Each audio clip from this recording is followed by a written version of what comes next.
Good morning. That's a tough act to follow. I'm not sure we'll be as inspiring, but think we're covering an equally important topic. As I mentioned, hello, I'm Danielle Davis, Head of Corporate Development at Chainalysis, and this session is entitled Making DeFi's Altruistic Future a Reality. I know that we have varying levels of experience with DeFi in the room, so just thought I would level set and give a summary of what is DeFi. DeFi, or decentralized finance, is essentially a financial system built on blockchain technology. It's designed to be open, transparent, and available to anyone with an internet connection. So really, no centralized institutions or intermediaries. And the goal of DeFi is to be more efficient and secure than the traditional finance system, with lower fees and faster processing for things like investing, trading, lending. And so our panelists today, who are experts in the DeFi space, are going to talk to us about how do we approach addressing vulnerabilities in this space and really executing on the true promise of DeFi. So I'll ask my panelists to start by introducing themselves, telling us where you are today and what problem is your company solving. Christian? Okay, so I'm the first one. So nice to meet you today. My name is Christian Lupashko. I'm a co-founder and CEO of Omnia Protocol. I worked previously in defense, now more into the industry side. Our company solves the issue of access to blockchain, like an internet service provider, but for the blockchains. And we provide a secure and compliant access to the blockchains. Currently, 3 million users, growing, and I hope to give you good insights about DeFi and other topics on decentralized finance. Thank you. Thank you. Hello, everyone. I'm Chen Arad. I'm the co-founder and, as of last week, Chief External Affairs Officer. Used to be Chief Operating Officer right before that at Solidus Labs. Citigroup named Solidus Labs about 2 years ago category definer for crypto market surveillance pertaining specifically to detecting and preventing forms of market manipulation and market abuse. We work all the way from CeFi, off-chain, monitoring CeFi and off-chain trading to detect things like wash trading and spoofing, which are familiar from the traditional world and take place in a lot of different ways in crypto, all the way through serving, all the way through into DeFi-specific challenges, like a smart contract market, smart contract integrity, and a lot of other new intermingling concepts that are kind of introduced because of activity that takes place both on-chain and off-chain. Very excited to be here. Thank you. Thank you. Sure. Hi, I'm Shira Brezis. I'm the CEO and one of the founders of Redefine. Previously worked for the Israeli government for many years, doing mostly cybersecurity projects, and in my most recent position there also crypto projects and blockchain analytics. In Redefine, I'd like to think of us as solving the problem of adoption, for institutional adoption, by making it more secure. So we're building tools, Web3 security tools, for institutions, hedge funds, family offices, banks, hopefully, if they start transacting more, in order to give them what they actually expect to get, because they're used to get it from the fiat world, right? Transparency and much better understanding of the risk, being able to assess it and mitigate it and transact securely. Thank you. So this is the first question, is kind of for everyone. The everyday person on the street, or maybe some people at this conference, hear DeFi described as the Wild West. Is that a misconception?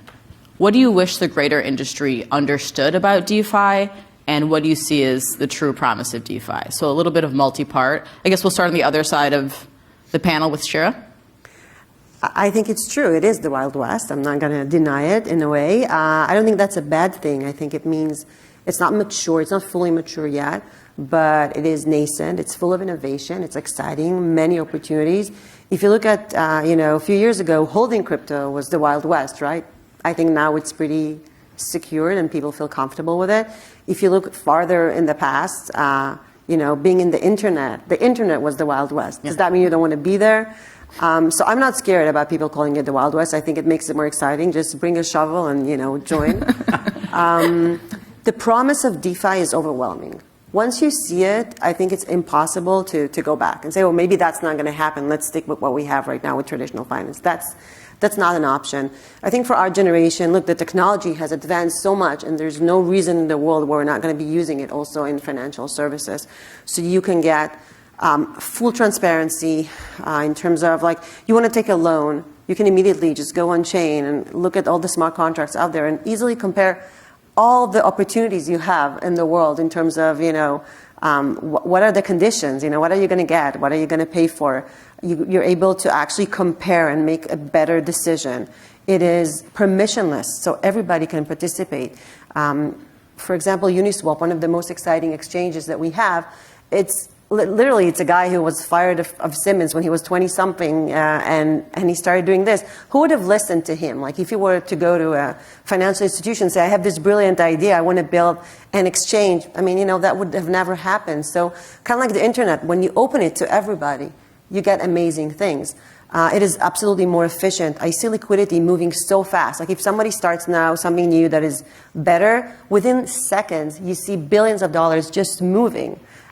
It's amazing, how fast it is. While in a bank, you're going to have to wait a few days for your money to get an approval or something. No offense to all the traditional institutions out there. I'm just excited about it.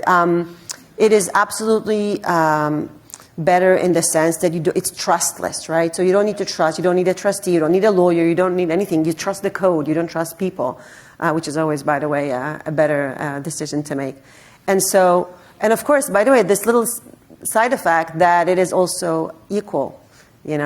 Code doesn't discriminate. You can be in front of the code, and the code will follow exactly, the order of the code. It doesn't matter if you're a man or a woman, if you're from Africa or you're from Wall Street. It's going to be the same response because it's already in the code. So this will get us to where we should be getting, which is equal access to financial services, which is amazing. So I am absolutely all for it. And you can call it the Wild West. I'm okay with that. Ken, what do you think?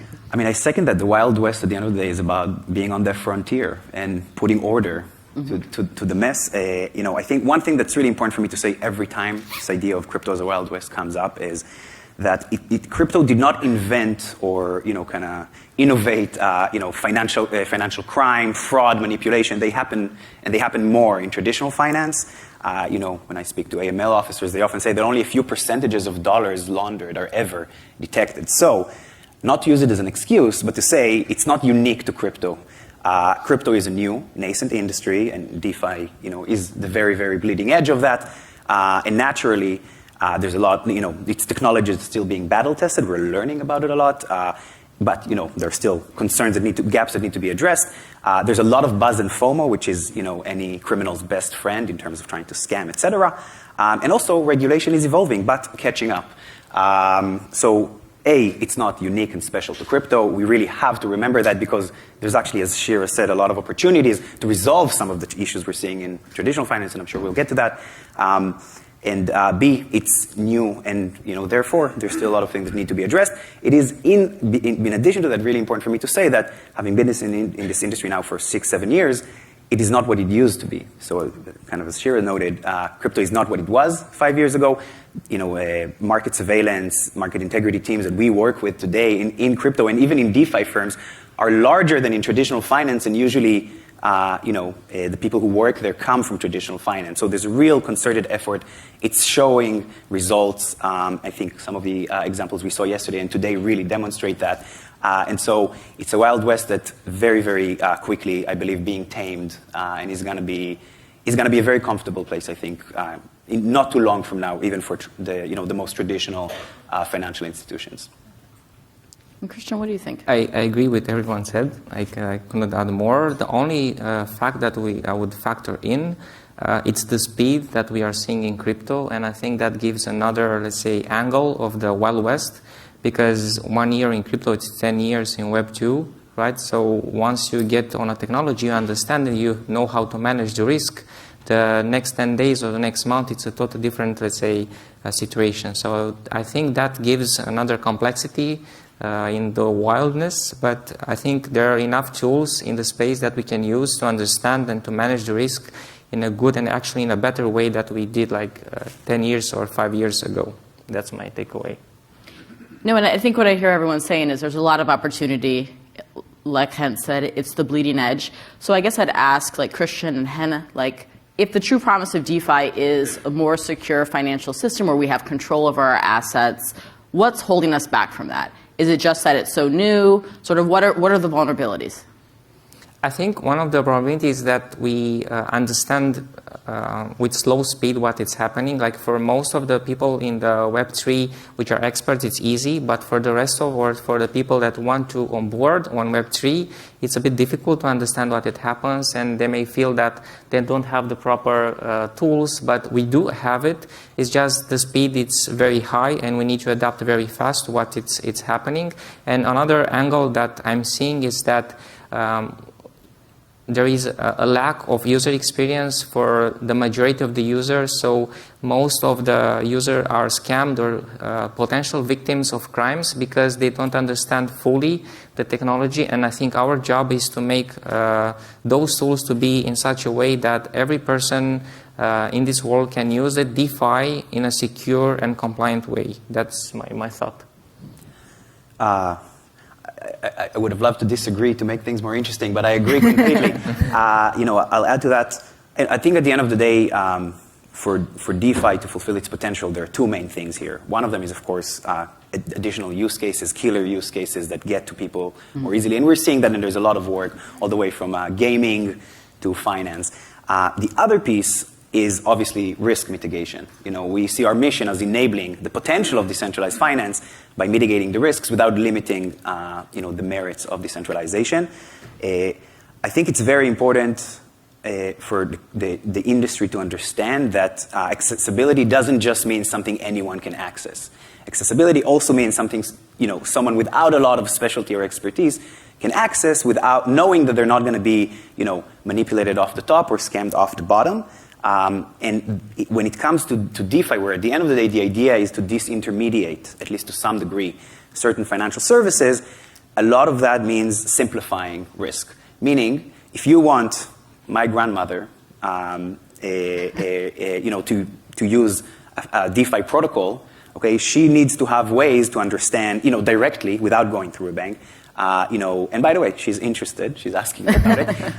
You need to have ways for her to know what the levels of risk are. And you're seeing a lot of really great work done. And Redefine is doing a lot of great work there. I know Christian is. I know we are. To essentially not only turn the financial services more accessible, but also the ability to assess risk. And be compliant. Even if you're just accessing it. I personally believe that not that long from now, 10 years, you'll have people who access DeFi protocols through banks. You're going to have banks who access. You're going to have people who access their banks through a protocol. The key is to level that level of risk, simplify it so that people can know what they're engaging in, and of course, make it safe enough for regulators and governments to feel comfortable with. No, that makes a lot of sense. And so, Shira, what I hear them really saying is, one, DeFi is moving fast. We need to stay on top of that. User experience needs to be improved, and we need to have good risk mitigation, good risk understanding. So when you think about that and you're sort of building a basic framework of risk and security management in DeFi, what are the basic principles? What are the starting points? What are best practices? Yeah, so I say it often and I'll say it again, it takes a village. Okay, this is not going to be solved by one company. This is going to be a community and an ecosystem of solutions. If you look at crypto, a few years ago, the biggest risk was custody, or maybe the only risk was custody. And this is solved with great technology. Multiple companies came up with, many solutions, whether it's, cold storage or multi-sig or multi-party computation or whatever smart key management out there. It is solved. But in DeFi, the risk is now different. Now you have code, you have a smart contract. The money is no longer even in your wallet. It is doing amazing things elsewhere. So obviously, it's no longer protected by the custodian. And when you have code, you always will have vulnerabilities. This is inevitable. It's not just in crypto. Obviously, we see Web 2 problem all the time. And so now we have scams, and we have hacks, and we have phishing. And now there's a market. So there's this market manipulation. So we have all those new things that didn't exist before, and we're all building towards it. We're building to solve it. So at Redefine, we focus on endpoint protection. But you need everything. You need companies who are auditing the code for the developers, and you need companies who are working, to monitor for the platforms. This is something we can learn from Web 2, because if you look at Web 2, again, there's not one solution. It is pretty safe out there, but you have, as a company, you would buy a security solution for your laptop and for your desktop and for your printer and for your server, and you'd expect the internet, like this website themselves to have security. You're not going to say, by the way, I'm a big fan of endpoint protection. I feel like this is our responsibility. We always need to make sure I'm as a customer, or I'm as a bank, or as a business, this is my responsibility. I'm not going to rely on others. Kind of like you wouldn't go online and say, I don't need an antivirus because, Amazon is safe. You're not going to do that, right? You're going to make sure you're also protected. So I think we should adopt the same attitude in DeFi. And by the way, there are also unique things to Web3. So the code is open. Everybody can see the code, right? On one hand, obviously, it's a two-edged sword. Attackers can see the code as well. They can just sit at home. It's much harder to get someone's code before you can violate it, but it's much easier if you can sit at home and just read until you find something that is vulnerable. But if you look at the advantages that we could use in the open code and the fact that it's all very accessible, is how many eyes we have on the code. There's like a whole community reading it. You can upload it to GitHub and get responses. You could just put it as a verified code on chain, and you can rely on the market to get people to look at it by placing the incentive rights with bug bounty programs and so on, and white hackers working for you. So you could really use it for your advantage. And the fact that it's open, you can also see if there's now an attack and now suddenly money is moving. We have what we call whale alert, right? It immediately goes to crypto Twitter, which is also amazing. In seconds, everybody's telling everything, and you can get our system automatically, by the way, checks out Twitter and alerts and uses them to alert our customers. So there's so many amazing, unique things to Web3 that we can use as defenders. And this is, in my mind, this is going to be eventually the solution. So 5 years from now or 10 years from now, what we're going to see, we're going to see a much safer environment. We're going to see many products defending different angles. And hopefully, which I really think we have to if we want to fix it, we're going to see a village working together, generously sharing data and information between companies, even competitors, having like a set of rules about who needs to give the heads up and the information to kind of collectively share. And this is the only way that we can fix it and eventually get to mass adoption. That sort of team approach to security and vulnerabilities, not having lived in the true Wild West, does sound better than what was going on in the true Wild West. I don't know, does anyone else have something to add to that? Do you share a sentiment? Yeah, agree with everything Shira said. When thinking about frameworks for making DeFi safer, one of the things that I always think about is this cross on and off chain element. We love to talk about decentralization in the crypto world, and the reality is that the assets are the most decentralized assets that have ever been introduced. The activity, however, is divided between both off-chain, 80% depending on the month off-chain activity, that's where most of crypto traded, etc., and 20% that is on-chain. Bridging that gap in order to get a full understanding of risk is really critical. And that's how we help a lot of our clients, kind of helping them work. They already work with Chainalysis, almost all of them, and bridging that to their off-chain activities is critical to really get a good understanding. And is also going to be critical for that reality where ultimately decentralized finance and centralized finance sit on the same spectrum. We see it as a spectrum, not a binary decentralization, and that's expanding the realm of available options. But again, the key is leveling risk. So this cross on and off chain risk view and understanding things like the mango markets manipulation, which ultimately happened on both sides of the aisle, right? On the on-chain and off-chain, if you can call it both sides of the aisle. Is really something we're seeing evolving, and I believe over time is already giving more clarity and safety, and will give much more. Christian, do you have anything to add? Yeah, my thought process is being from an academia and research background. I'm loving to see a draft maybe on smart code or smart contract code or something which relates to code, because what we are seeing at this moment, like 90% of the smart contract on Ethereum, 50% it's the same code. And one reason that we are seeing $2 billion in hacks and scams is because the code is duplicated without people understanding. So I'm looking forward to see kind of the draft of standard in that area. And in the same time, I'm considering that we should use the values of the past, but also think in a different space. For example, flash loans, it's a concept that doesn't even exist in the classic financial world. So we need some ideas out of the box in order to have the full spectrum of understanding, and at the same time solutions for this technology. So I think that's good. I mean, what I took away from that was, one, we can borrow from the past, from what Web 2 is doing. Two, it's a combination of on-chain and off-chain risk management. Three, we need to learn from code that's already out there and be innovative in our approach to, DeFi Web 3 problems. So it sounds like some good basic principles to follow. As we're wrapping up, one of my favorite things to always ask sort of people deep in the space like yourselves is, what projects are exciting you? What's coming out in the next year, or what are you seeing being developed that's getting you ramped up? Anyone can go first. I'm happy to take it first this time. One thing that I remember looking at where our engineers showed it to me and just literally warmed my heart and made me smile is a product we launched not that long ago, focused on scanning and detecting in real time smart contracts that are hard-coded rug pulls on 12 different Ethereum virtual machines, so EVM chains.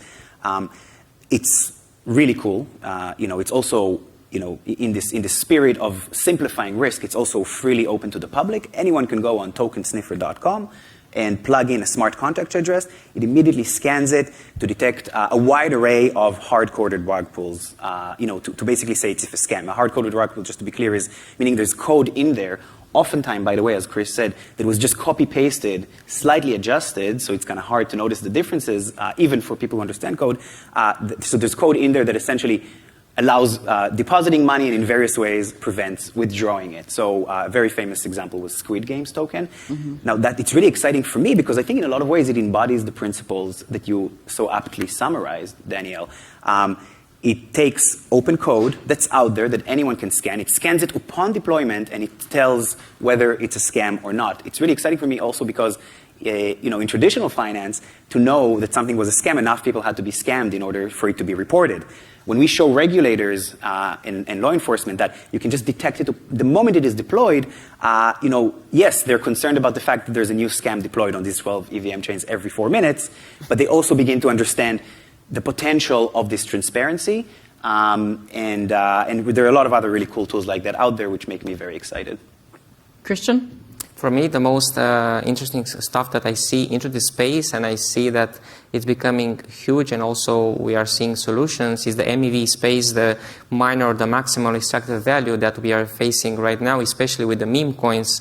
We are seeing, or at least have a theory, that most of the volumes from MEV extraction can be money laundered via the bots, right? So I think right there we're seeing a huge increase in volumes and what it happens. And what gives me like huge hopes is that I see already solutions to investigate that and to understand the risk level into that happening. And I think partnering with different types of companies, from infrastructure, from analysis, from proactive solutions, we can see not a single bullet solution, but adapted to every project and every, let's say, institution or party that needs to solve a specific problem.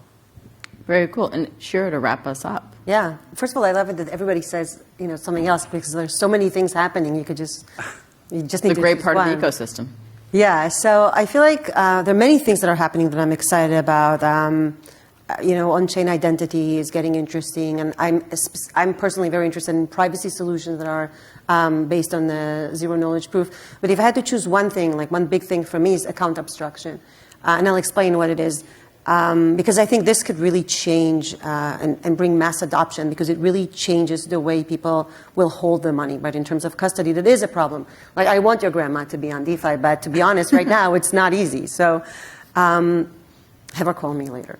But account abstraction means, if you look at today, the world we see at DeFi has two kind of different types of animals, right? We have the platforms that are based on smart contracts, which means they're based on code, and that gives them like endless options, right? So you can whatever you can code can become a smart contract, and whatever you can imagine, you can code. So basically, you can imagine anything and make a smart contract out of it. But if you look at custody is different. It's called EOA, so externally owned account. These are, our wallets, our accounts. They are not based on smart contracts today. They are very rigid and very limited. This is because of security. So all they do is, the key management, and then gives you the opportunity to sign a transaction, and that's it. And that makes it very, very rigid. And if you lose your seed, you're screwed. You lost your money, right? This is bad. And so people are very deterred, and rightfully so. The idea of account abstraction is basically to make the account more abstract. So to make it also based on a smart contract, which would give us flexibility. To me, it kind of reminds me when I was a kid growing up and we had like a CD player at home. Music was great, but in terms of my options, I had there were 5 buttons, right? You could play, you can pause, you can fast forward, you can rewind. That's it. It's a very, very strict set of things you can do. And then later on, when Apple released iTunes, and I don't even mention Spotify today, right? But suddenly, the world is, it's much larger, and you can create playlists, and you can share them with other people, and you can see what other people are listening to. This is just, it goes beyond the scope of what you could have even imagined when you were looking at that, CD player growing up. So it's the same thing with a wallet. It's going to be based on a smart contract, which means, I can give you examples for ideas that I thought of or that I heard, but the point is, probably the better ideas are not even there yet. They're just going to, happen later on. But in terms of custody, for example, so your grandma can now have this account, but you can also have, into the code something that says, if I don't use my account in a month, which might mean that I forgot how to enter my account, then Chen, together with my lawyer, if they both sign, after a month or whatever, now they can help me access it, for example. Or you can have us as a security company be a co-signer and review all of the transaction. And then the security company, once it's an anomaly in the behavior, we can freeze the account. But still, we don't have the upper hand. We're not custodians. We have this very specific capability, and the owner can override it at any minute. Or you can have recurring payments, right? I can give that permission now to my account. It can pay money to a certain wallet, which is maybe my utility bill.